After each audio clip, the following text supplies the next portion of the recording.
그의 아버지가 야곱에게 축복한 그 축복으로 말미암아 에서가 야곱을 미워하여 심중에 이르기를 아버지를 곡할 때가 가까웠은즉 내가 내 아우 야곱을 죽이리라 하였더니 맏아들 에서의 이 말이 리브가에게 들리매 이에 사람을 보내어 작은 아들 야곱을 불러 그에게 이르되 내 형 에서가 너를 죽여 그 한을 풀려 하니 내 아들아 내 말을 따라 일어나 하란으로 가서 내 오라버니 라반에게로 피신하여 내 형의 노가 풀리기까지 몇 날 동안은 그와 함께 거주하라.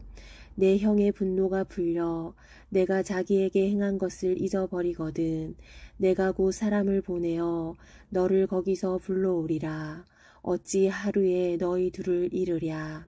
리브가가 이삭에게 이르되 내가 햇사람의 딸들로 말미암아 내 삶이 싫어졌거늘 야곱이 만일 이 땅의 딸들 곧 그들과 같은 햇사람의 딸들 중에서 아내를 맞이하면 내 삶이 내게 무슨 재미가 있으리이까.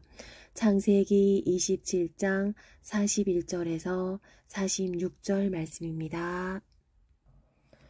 야곱이 에서인 척 속여서 아버지의 축복을 받은 것에 양심을 품고 에서는 야곱을 미워하며 아버지가 죽을 때가 되면 야곱을 죽이리라고 결심합니다. 에서의 마음을 알게 된 리브가는 야곱에게 리브가의 고향 하란으로 가서 잠시 피해 있으라고 합니다.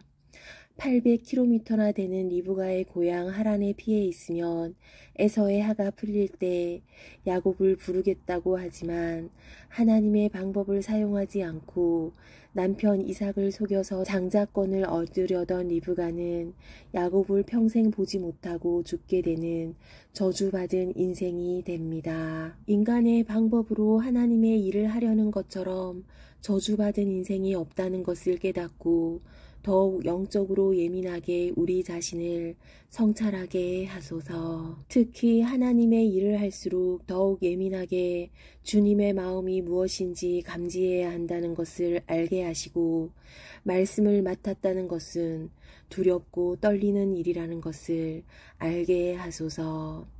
에서는 자신의 축복이 야곱에게 간 것을 원망하며 남 탓에 열중했습니다.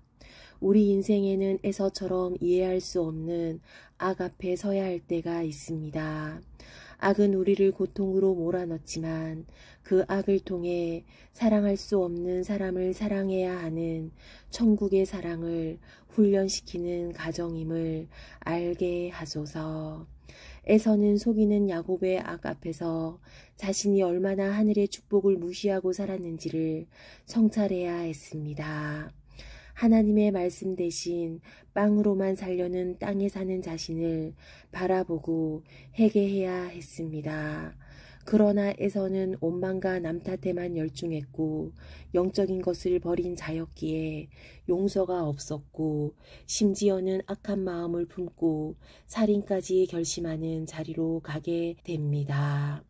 에서는 겉보기에는 사냥 솜씨가 뛰어나 고기로 별미를 만들어 아버지에게 드리는 효자처럼 보입니다.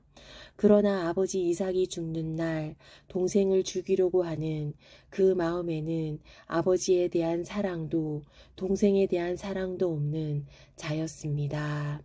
리브가는 하나님의 방법이 아닌 인간의 방법으로 하나님의 일을 하려고 했던 자신을 회개했어야 했습니다. 그러나 자신의 속내를 숨긴 채 이방 여자와 결혼할 것 같으니 야곱을 하란으로 보내자고 이삭에게 제안합니다. 그리스도인에게 성찰과 회개가 얼마나 중요한지를 알고 영적으로 더욱 예민하게 깨어있게 하소서. 분노와 증오와 살기를 내려놓고 주님이 우리에게 보여주시는 것을 볼 수 있는 영적 예민함을 갖추게 하소서. 우리 주 예수 그리스도의 이름으로 기도드립니다. 아멘.